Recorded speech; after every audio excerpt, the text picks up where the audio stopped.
कांग्रेस ने भारत को बर्बाद करने के लिए एक नहीं 50 कानून बनाए। 1954 में drug and cosmetic act Nehru ji ने बनाया और इस कानून का मुख्य लक्ष्य था नेचुरोपैथी को बर्बाद कर देना, आयुर्वेद को बर्बाद कर देना, जो हमारी भारतीय चिकित्सा पद्धति है उसको खत्म कर देना। तो योग, आयुर्वेद और भारतीय चिकित्सा को बढ़ाने की बजाय, उसको प्रमोट करने की बजाय नेहरू जी ने 1954 में कानून बनाया जिसको कहते हैं ड्रग एंड कॉस्मेटिक एक्ट, जो ये कहता है कि जो बातें चरक संहिता में लिखी हैं, सुश्रुत संहिता में लिखी हैं, वाग्भट संहिता में लिखी हैं, पतंजलि के योग सूत्र में लिखी हैं, या सारंगधर संहिता में लिखी हैं, या माधवकर संहिता में लिखी हैं, या भाव प्रकाश संहिता में लिखी हैं, उसको भी आप क्लेम नहीं कर सकते, आप पब्लिकली कह नहीं सकते कि हाँ हम इन बीमारियों का इलाज कर सकते हैं। इससे भी पेट नहीं भरा। 1975 में जब इमरजेंसी चल रही थी, पूरा देश जेल के अंदर था, उस समय उन्होंने सेकुलर और सोशलिस्ट वर्ड जोड़ दिया, बिना चर्चा के, बिना किसी के। तो एक तरीके से उन्होंने संविधान के बेसिक स्ट्रक्चर को बदल दिया, प्रियम्बल में डाल दिया सोशलिस्ट और सेकुलर। इसका मतलब ये हुआ कि संविधान का बेसिक स्ट्रक्चर बदल दिया। फिर उसके बाद 1984 में राजीव गांधी को एक ऐतिहासिक बहुमत मिला, 400 सीट से ज़्यादा मिली। उस समय नारे लगते थे अब की बार 400 पार, अब की बार 400 पार, और 404 सीट मिली।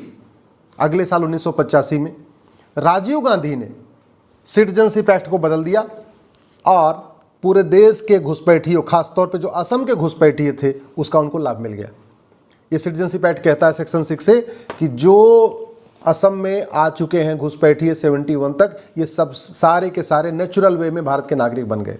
और उसका फ़ायदा ये हो रहा है कि जो 71 के बाद में भी आए हैं, 85 में आए, 90 में आए, 2000 में आए, 2010 में आए, वो भी कह रहे हैं हम 71 के पहले आए थे, क्योंकि कोई बॉर्डर पे पर्ची तो कटती नहीं है हाँ कब आए हैं, वो तो अवैध रूप से आते हैं।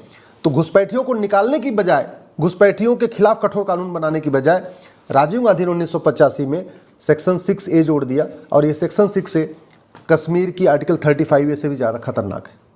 कश्मीर में जितना 370 का दुष्परिणाम हुआ, आर्टिकल 35A का दुष्परिणाम हुआ, उससे ज़्यादा खतरनाक है ये धारा 6A, जो असम को बर्बाद करके रखेगी।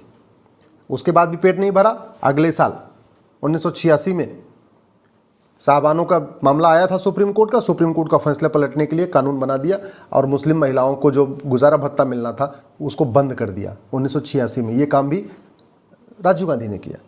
फिर उसके बाद इस देश में मुगलों के इलीगल काम को लीगलाइज करने के लिए कानून बना 1991 में, वो भी कांग्रेस ने बनाया था। आप जरा सोचिए, यहाँ पे हजारों की संख्या में मंदिर तोड़े गए थे, और किसके द्वारा? बाबर के जरिए, हुमायूं के जरिए, औरंगजेब ने तोड़वाया, अकबर ने भी तोड़वाया, गजनी ने तोड़वाया था, गोरी ने तोड़वाया था, अहमद शाह अब्दाली ने तोड़वाया था। हजारों की संख्या में मंदिर तोड़े गए थे। उन मंदिरों को रिस्टोर करने के लिए कानून बनाने की बजाय 1991 में कांग्रेस ने कानून बनाया जिसको प्लेस ऑफ वर्शिप एक्ट कहते हैं, पूजा स्थल कानून कहते हैं, और उसने सारे के सारे मुगलों के इलीगल काम को लीगलाइज कर दिया। 1588 में बाबर ने अयोध्या को तोड़ा। 1670 में औरंगजेब ने मथुरा भगवान कृष्ण की जन्मभूमि को तोड़ा। 1377 में तुगलक ने अटाला देव मंदिर को तोड़ा, जो जौनपुर में है, जिसको अटाला मस्जिद कहते हैं। 1669 में औरंगजेब ने काशी विश्वनाथ जी मंदिर का तोड़ा था। 1410 में अलाउद्दीन ने रुद्र महालय मंदिर तोड़ा था। 1552 में अहमद शाह अब्दाली ने, जिसके नाम पे अहमदाबाद चल रहा है, उसने भद्रकाली मंदिर को तोड़ा था। इसी तरीके से पश्चिम बंगाल की जो अदीना मस्जिद बनी है वो भी मंदिर तोड़ के बनी है। विदिशा में 1658 में औरंगजेब ने वीजा मंदिर मंदिर को तोड़ के वीजा मंदिर मस्जिद बनवा दिया। आपका धार में भोजशाला सरस्वती जी के मंदिर को तोड़ के वहाँ पे भी जो है मूर्तियों को तोड़ दिया गया। तो कांग्रेस की ड्यूटी थी कि भाई भारत स्वतंत्र हो गया है तो एक कानून बनाए और सारे जो मठ मंदिर तोड़े गए उनको रिस्टोर करे, उनको बनवाएं। वो काम नहीं किया। 1991 में प्लेस ऑफ वर्शिप एक्ट बनाया और बोल दिया कि जो भी ये मुगल तोड़े थे वो सब सही है, ये सब लीगलाइज हो गया। अगले साल 1992 में मुस्लिम्स को फ़ायदा देने के लिए और हिंदुओं को आपस में बांटने के लिए, क्योंकि हिंदू लॉ के अनुसार, संविधान के अनुसार हिंदू, जैन, बौद्ध, सिख, ये हिंदू, जैन, बौद्ध और सिख ये चारों हिंदू कहलाते हैं।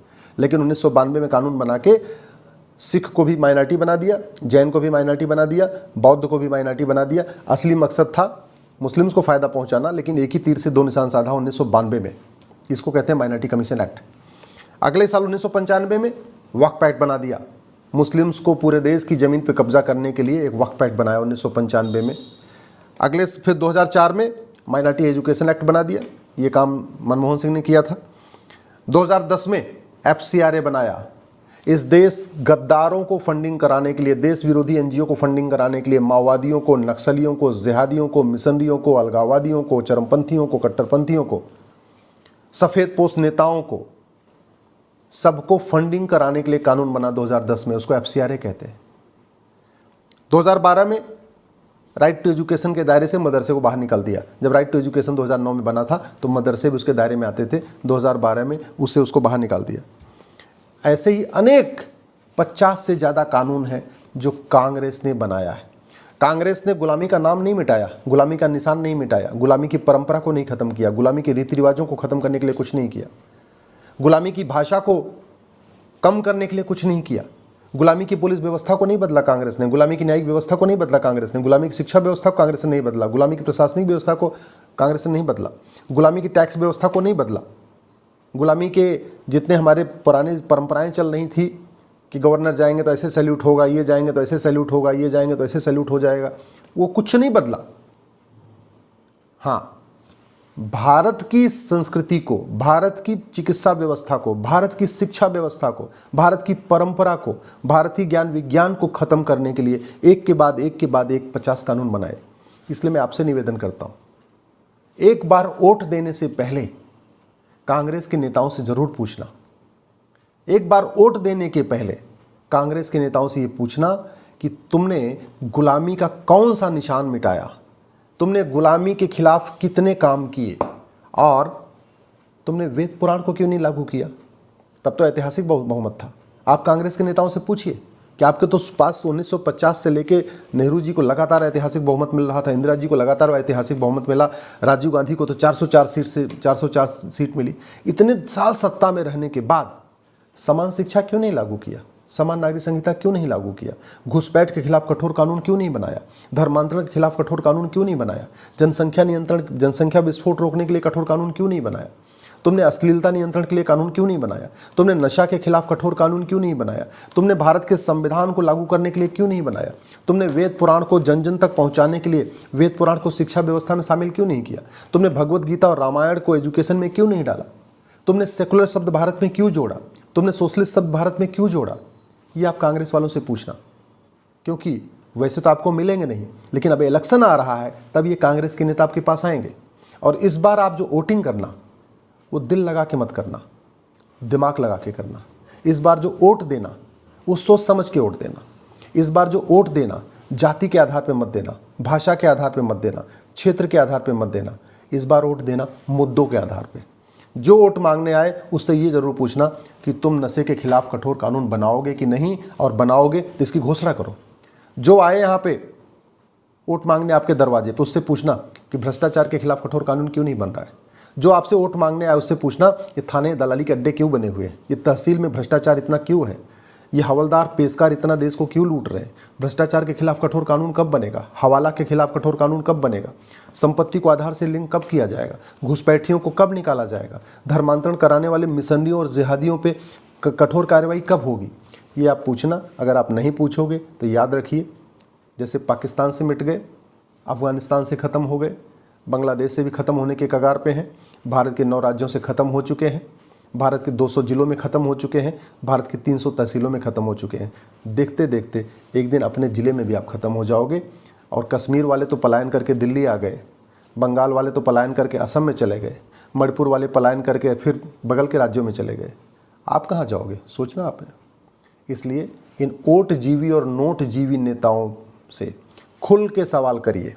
और अगर मेरी बात से सहमत हो तो इस वीडियो को अपने सारे ग्रुप्स में डाल दीजिएगा, अपने फेसबुक पे डाल दीजिएगा, अपने व्हाट्सएप पे ज़रूर फैलाइएगा। अगर आप ट्वीट कर सकते हैं तो उसको ट्वीट भी करिएगा। और अपने जान पहचान के नेताओं को कहिए कि इन बातों का जवाब दें, नहीं तो ये वोट जीवी और नोट जीवी नेता 20 साल के बाद, 25 साल के बाद आपके बच्चों को बचाने नहीं आएंगे। आज का कठोर कानून आपके बच्चों को बचाएगा। आज के अच्छे नेता जिनको आप बहुत अच्छा मानते हो, ये 25 साल के बाद आपके बच्चों को बचाने नहीं आएंगे।